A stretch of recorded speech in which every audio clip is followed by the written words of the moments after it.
Hello, Chicago, and happy Saturday. That's right, it's Sports Talk Chicago, and I am Joey Christopoulos. I'm hoping you're having a wonderfully warm October weekend.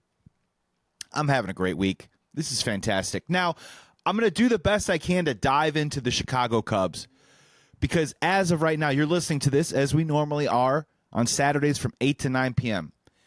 I'll be honest with you, I work the Chicago Cubs beat, so I was unable to tape an episode after the Cubs-Brewers game, game one.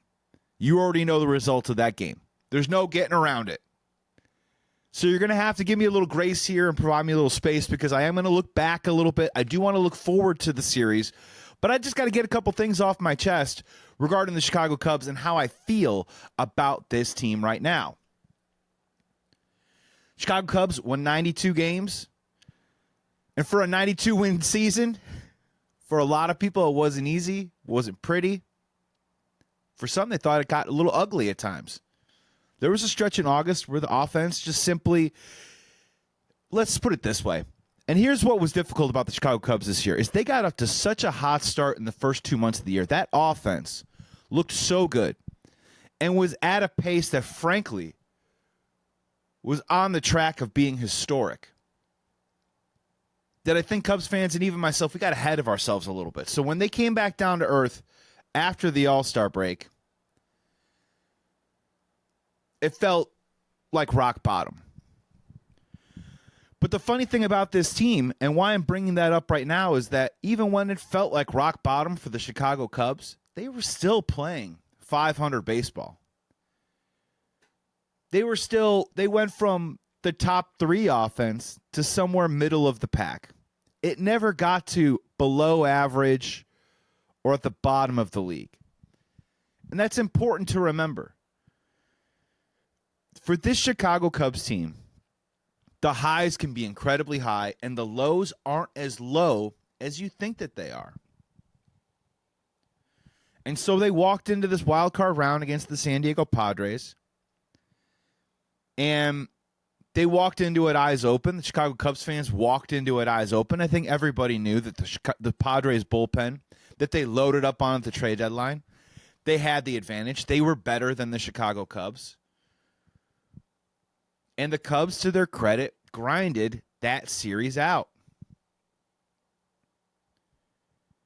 Game one, for example, get a gritty, good start from Matthew Boyd. And the pitching for the Padres was a real problem. Velocity was a real problem for the Chicago Cubs in this series. And high velocity, high four-seam, letter above velocity was tough for the Chicago Cubs in this series. But they battled through it. And specifically, Seiya Suzuki hitting a bomb in game one. Carson Kelly going yard for a back-to-back jack right after that, giving them a 2-1 lead. And thankfully, with the Cubs bullpen, a 2-1 lead was enough. They were able to scratch together another insurance run to make it 3-1. And they ended up wrapping up game one. Game two, just a tough series all the way up and down. None more tough than that game two. Dylan Cease looked awesome.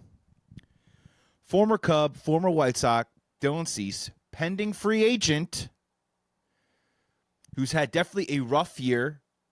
A year that I don't think Dylan Cease would have liked to put up when he's heading into his walk year trying to get paid. But he looked good. And frankly, he was unhittable. And frankly, he was so good that even I felt like there was a couple pitches where he definitely made some mistakes. The Cubs just simply couldn't capitalize on it because of, I think, the leverage position he had already created with his 99-mile-an-hour fastball, his devastating slider, and a really good curveball. Sometimes when you see so much good from a pitcher, when he finally throws you some bad, you don't know what to do with yourself, or you just miss that opportunity because you're so busy trying to cover that good. And that's a little bit of what happened. And then game two, once again, Mason Miller comes in. And these are guys that have been on Cubs fans' wish lists before. Dylan Cease, free agent this offseason. Wouldn't mind the Chicago Cubs going after that guy. Mason Miller, trade target for the Chicago Cubs last couple of years, wasn't able to do it. Now, keep in mind, why couldn't the Cubs do it? Oh, Jed, you dropped the ball again. When it comes to Mason Miller, The San Diego Padres were very aggressive. They gave them, I believe, 4 different players in their top 20 in their prospect pool. They also traded their number 1 prospect to Oakland, who happens to be the number 3 prospect in all of baseball. So I get it. If you're a Cubs fan, you're saying, why couldn't Jed have gone after that guy? Well, one, Chicago Cubs, they do not have a number 3 prospect in baseball. I believe Owen Casey got somewhere up to the 25-ish range, and I think when Cade Horton graduated, he was in the low teens, but not the number 3. So even if the Chicago Cubs came to the table with a bunch of people, and pick whoever you want, James Triantos, Moises Ballesteros, Owen Casey, you wouldn't put Cade Horton in that list because he had already graduated to the major leagues. Would they have had a package good enough, or just the Padres just had players that were more interesting to Oakland? You know, you'll never know. But Mason Miller comes in, throws 104 miles an hour, and it gets to the point after game 2 where the Cubs, you know, as a Cubs fan, you're thinking, are we ever going to score again? They'd struck out 24 times in 2 games. Well, game 3, luckily, they burned through Mason Miller. They couldn't use him, or they decided not to use him in game 3. And the Chicago Cubs offense showed up early, got a run or 2 on the board, chased Yu Darvish in the 2nd inning, probably could have capitalized and scored even more runs. But thankfully, Jameson Taillon was fantastic in game 3. The bullpen was good again. Got a little scary in the end. Got a little too Cub for my taste in the end. But a Michael Busch home run in the 7th inning gave a little bit even more of that extra pad. They win again 3-1. They move on to the NLDS. And when you're listening to this, I'm sure game 1 has already concluded, so I don't know if the Chicago Cubs won or lost. I don't know if they played well. I don't know if they stunk. Or maybe it was somewhere in the middle. Maybe it was a close game. But I would just say this, whether they won or lost right now, I just have a very unfazed, even keel, optimistic mentality about this Chicago Cubs team right now. And I will tell you, I like their chances against the Milwaukee Brewers. If you've been a supporter or past listener of Sports Talk Chicago with me right here, Joey Christopoulos and WLS, thank you so much for coming back in. The support means the world to me, and I appreciate the time. I appreciate the listen. But after the 4th of July, I decided, well, it's time to make a prediction here. How far do I think the Chicago Cubs can go? And this is not a victory lap because we're not even there. This is to fortify my belief that I still have today in this team. After the 4th of July, I said the Chicago Cubs were going to go to the Final Four and play for the pennant, which means in this scenario, I have them winning and beating the Milwaukee Brewers. I still have them doing that. I've got Cubs in 5. I just think the makeup of this team, and when you look up and down this lineup, and when you look up and down this rotation that has taken a few hits injury-wise this season, we've lost some guys, we've gotten a couple guys back, and then we lost another guy who basically was our cheat code in Cade Horton. But when you look up and down this lineup, yes, it's produced a lot of all-stars. Yes, it's littered with Gold Glove players. And yes, in theory, we should have at least one superstar in Kyle Tucker, who, by the way, has 3 hits in his last 4 at-bats heading into Game 1. Let's see what he did today. But when you look up and down this lineup, it is just a lot of solid, to its core, up and down the lineup. And grinders, gritty guys, it's hyperbolic. It's cliche. But cliches exist because guys like Dansby Swanson and Nico Horner and Ian Happ, Carson Kelly are on the Chicago Cubs. They are grinders. They are gritty. And I've just been so impressed this season by the Chicago Cubs not necessarily getting on these long hot streaks, but more importantly, not letting long losing streaks stack up. They've never been good all season long at sweeping a series, but they've done a great job at winning a series, winning 2 out of 3. And that has been habitual since the jump of this season. It is a habit. It is a part of their makeup. And that's what I like about this Cubs team heading into really any series, but specifically this series against the Milwaukee Brewers. That it isn't just going to take one person, and it hasn't all season long. For the Chicago Cubs, it takes a village, and that's what makes this team so lovable. That's what I love about this team. It isn't necessarily the headliners. And granted, don't get me wrong, I like it the other way too. In 2016, that team had headliners. That had John Lester and Kyle Hendricks finishing second and third in the Cy Young. That had Jake Arrieta coming off an absolutely historic season in 2015 and was pretty damn good in 2016. That team had Aroldis Chapman, the best, hardest-throwing reliever and closer in the game in the back end. That team had Anthony Rizzo, who we just gave a victory lap to, who probably will have his number retired as a Cub one day, who's one of the best first basemen in the game at the time. They had the NL MVP, Chris Bryant, on the team. They had the flash and the star power of a guy like Javi Baez. So they had a Ben Zobrist on this team, but I just feel like this Chicago Cubs team of 2025 has more Ben Zobrists on the team than maybe Chris Bryant's, and that's okay. And that's what's intriguing about this team.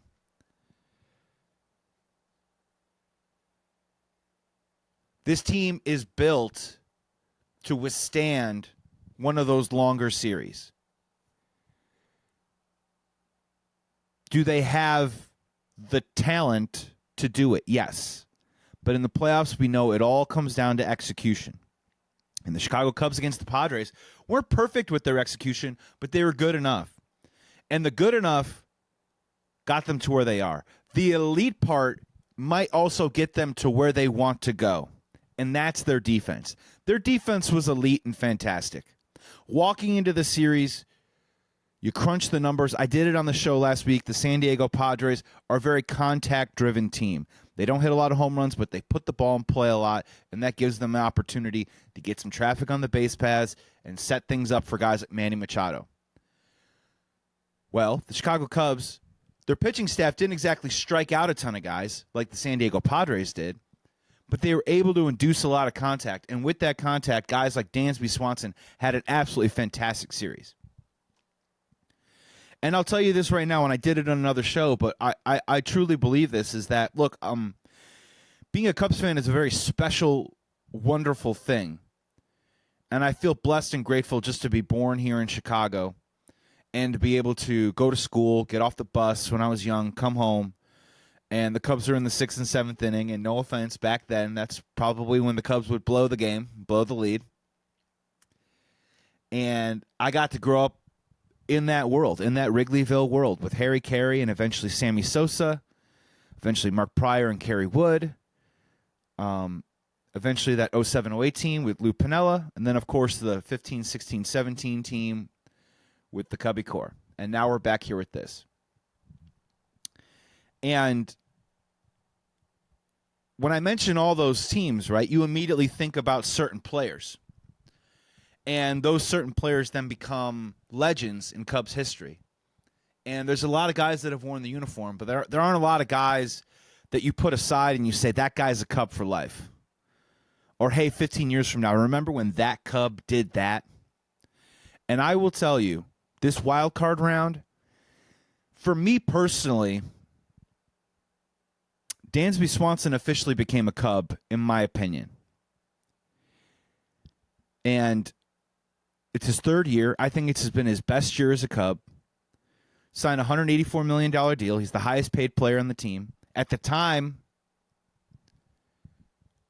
when that offseason came around, a lot of people derided the move for the Cubs because he was the fourth shortstop.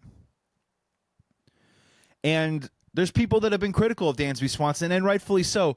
The offense sometimes leaves a little bit to be desired. He's gone through epic cold streaks, and sometimes the at-bats have you shaking your head a little bit. So Dansby Swanson is a solid player, gold glove player, and you know that he's a leader in that locker room. But from a Cubs fan perspective, had he officially earned that Cub for life, or, hey, do you remember when Dansby Swanson did this type lore in Cubs history? And after this wild card round, in my opinion, Dansby Swanson, congratulations, you are officially a Cub. And by that, I mean 10 years from now, when you go to Cubs Fest, or 10 years from now when we're talking about, hey, do you remember the 2025 wild card round? I think a lot of the names that we're going to bring up, I think one of the first ones we're going to bring up is Dansby Swanson. The dude brought it with the glove, play after play after play. I think he made 10 really above average to elite plays in this series.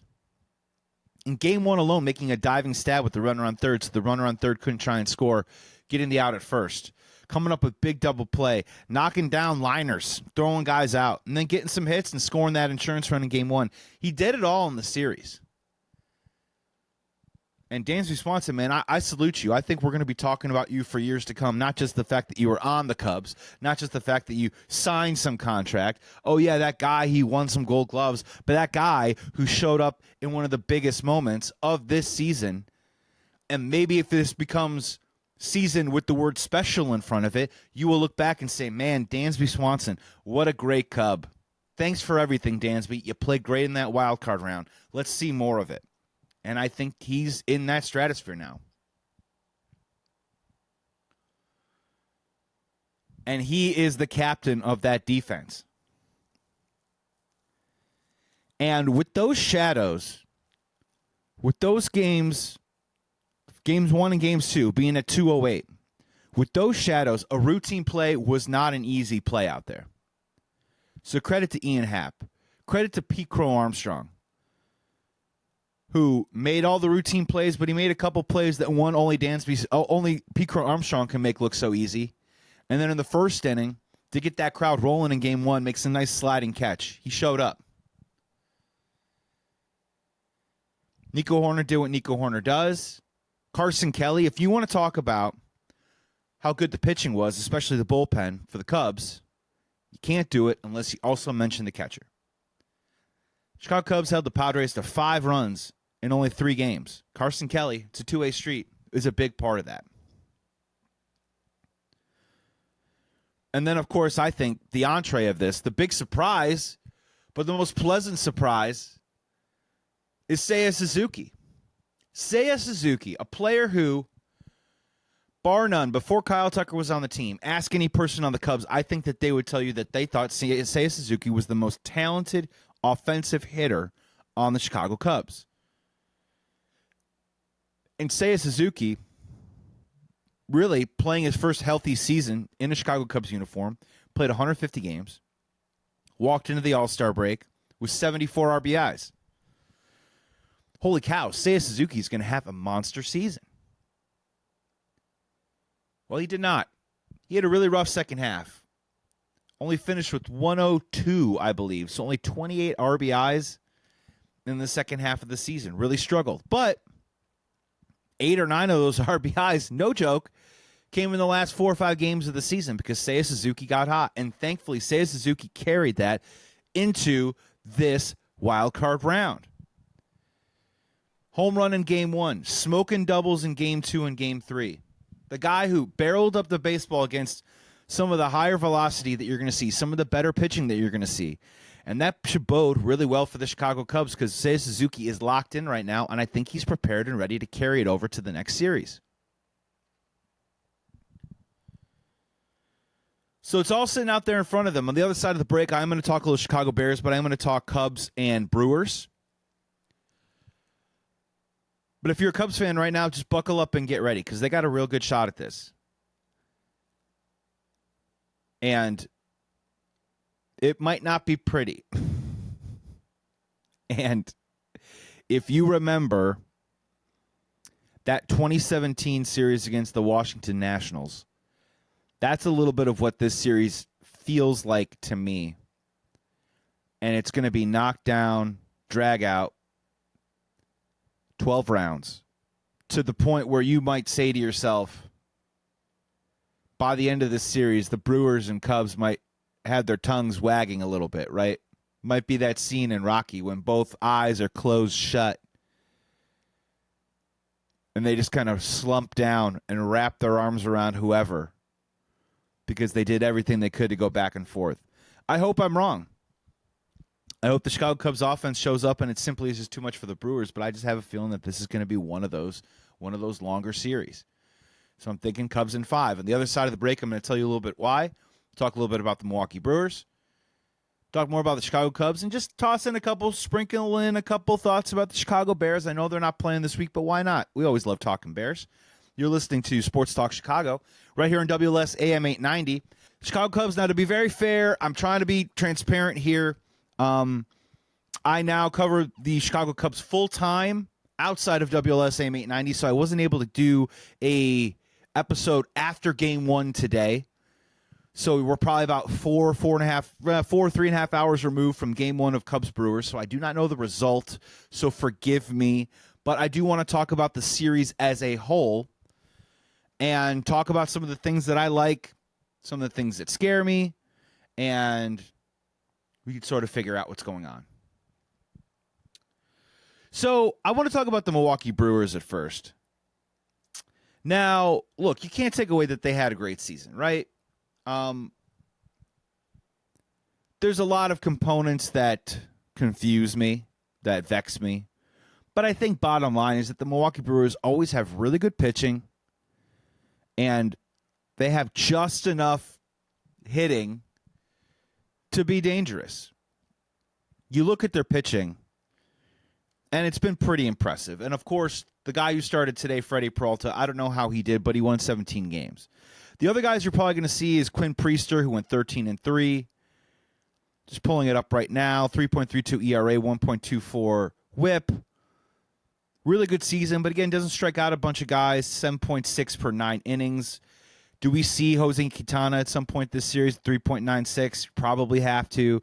Probably have to see Chad Patrick because just the way the Chicago Cubs are lamenting not having Cade Horton in their rotation, the Milwaukee Brewers just lost Brandon Woodruff to injury. And Brandon Woodruff is a guy who's always given the Chicago Cubs problems. So now all of a sudden the scales are a little bit more even. When you look at the batting, there really isn't a guy that jumps out and scares you other than Christian Yelich, right? And, of course, he's always going to scare you. But if you pull it up, OPS, in 60 games, Andrew Vaughn, I understand, 869 OPS with the Brewers this year. They got to just not let that be a factor and not let that hurt them. But if you look, Brandon Terang, 794 OPS, Christian Yelich, 795. They have no one else that's even really close to that.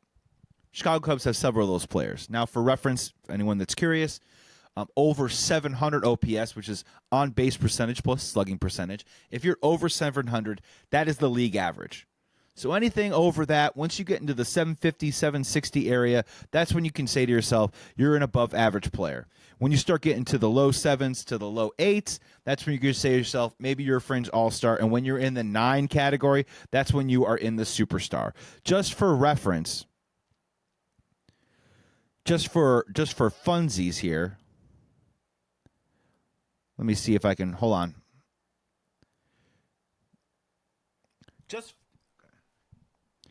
Just for reference here with the Chicago Cubs, when we talk about OPS, you got Kyle Tucker, 841, Michael Busch, 866, Ian Happ, 762, Seiya Suzuki, 804, P. Crow-Armstrong, 768, Nico Horner, 739. So they have several players that are just frankly above the Milwaukee Brewers in that particular category. Batting average doesn't really jump at you. What they do, the Milwaukee Brewers, is they do steal a lot more bases than the Chicago Cubs. Chicago Cubs do hit more home runs than the Milwaukee Brewers. But if you look it up, the numbers are very, very similar. Any of the metrics in the National League in terms of offense,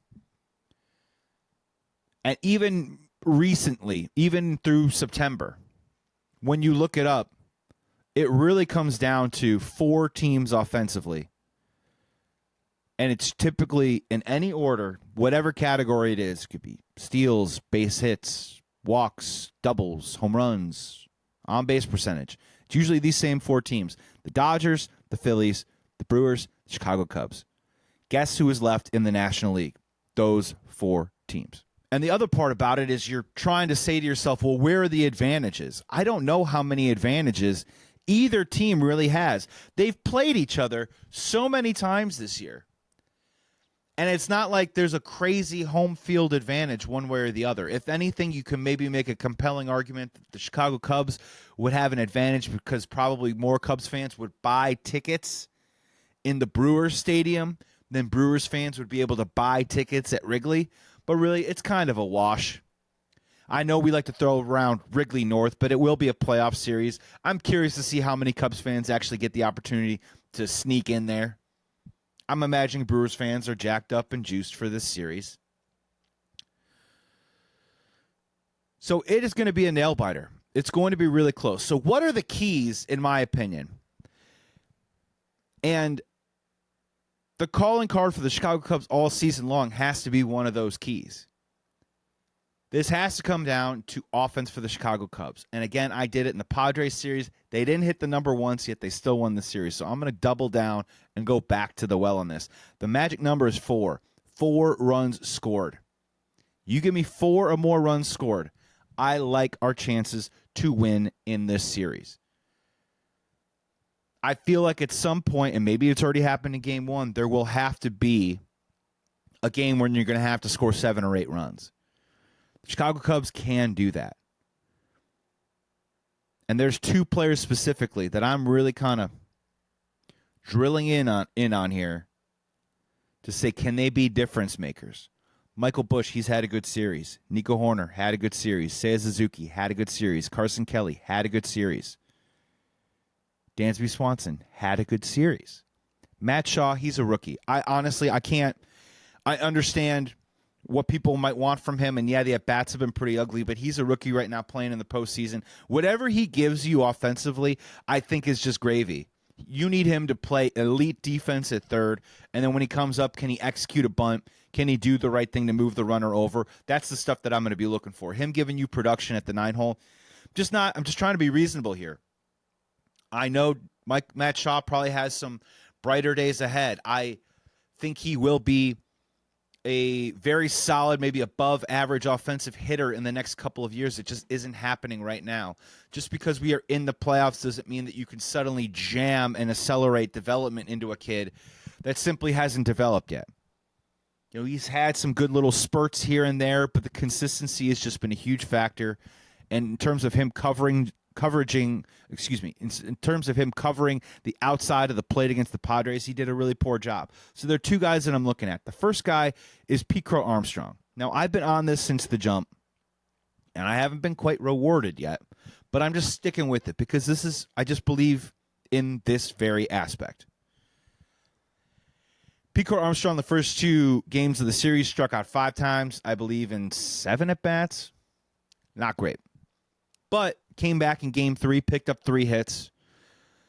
And they weren't lasers, right? They were just good piece of hitting. One of them just so happened to go to left center, which was really nice to see with the bases loaded to get an RBI to get the Cubs on the board. And welcome, PCA. Crow-Armstrong, you officially have your first taste of postseason success.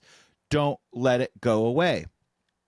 And he's just so fascinating to watch because you can see him maturing before your eyes while you can also see and tell and rationalize and understand that Crow-Armstrong is not a finished product. Just isn't. He's 23 years old. And that's what's exciting about it because in 2 or 3 years from now, who knows where this kid is going to be. But he's not a finished product. He's learning every single day. But he has this incredible, immense talent that even he himself, I don't think he knows fully what to do with at times.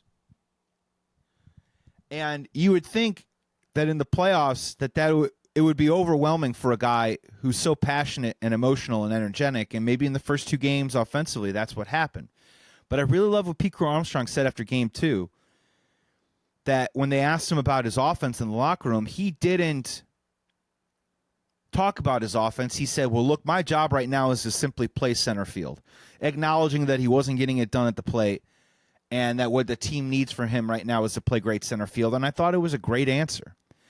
And for those of you that haven't gotten the opportunity, there is a website called the Players Tribune.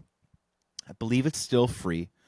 But Crow-Armstrong penned a wonderful piece talking about his journey, where he is in his life, where he wants to go, who he wants to be, and also very specifically what it means to be a Chicago Cub. And just as a Cubs fan, it gives you chills. And I just believe that there's an intangible with this kid. And I don't know if it's going to happen. I don't know if I'm able to even prognosticate or call it, but when we talk about heroes, I trust Crow-Armstrong to be a hero in this series or the next series or whatever it is. I just expect him to show up and somehow make some play to help his team out. And it's nothing with numbers, all right? I'm sorry, it ain't metrics, it ain't stats, it ain't numbers, and I could be wrong, and maybe he strikes out 10, 11, 12 times in this Brewers series and looks really bad, but he has that, one of these days, he will have that blind faith that I had in guys like Anthony Rizzo and Chris Bryant and, Ryan Sandberg, Sammy Sosa, those offensive type players. I think I'm starting to have that confidence in Crow-Armstrong. The other key to this series is surprise. It's Kyle Tucker. No one's talking about Kyle Tucker. Everyone's just happy that he's participating.